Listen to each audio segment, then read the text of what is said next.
मसला ये है, ये दीवार चढ़ाई इन्होंने इतनी ऊंची कर दी है क्योंकि इधर आता भी नहीं है कोई।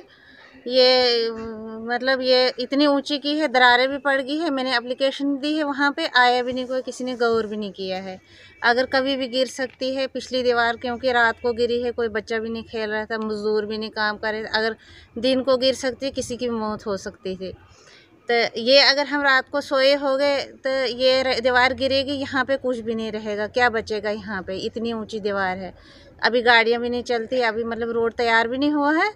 तो ये खतरा है, हमारा मकान बहुत, मैं मतलब हमें खतरे में हूँ। मैं छोटे छोटे बच्चे हैं, मैं बेवा एक हूँ, मतलब बच्चे 3 बच्चों को लेकर होती हूँ मैं रात को घर में। अगर रात को गिर पड़ी तो कहाँ जाएंगे हम, कहाँ भागेंगे? भागने के लिए कहीं रास्ता भी नहीं है। तो हम ये मतलब ये रिक्वेस्ट कर सकते हैं, मैं रिक्वेस्ट करना चाहती हूँ डीसी साहब को, आए मौके पर देखो, क्योंकि मेरे साथ पहले भी एक हादसा हो गया है यहाँ पे। बिजली डिपार्टमेंट वालों को हम देते थे एप्लीकेशन, ये तारे नज़दीक है, वो है, ये है, बच्चों का डेयरी मतलब तार गिरने की वजह से वो ख़त्म हो गया है। अब मैं बेवा औरत एक हूँ, मतलब यहाँ पे मेरा कोई भी नहीं है, मैं अपने बच्चों को लेकर इधर हूँ।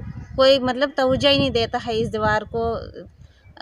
काम करके चले जाएंगे हमारे, फिर कौन देखेगा यहाँ पे?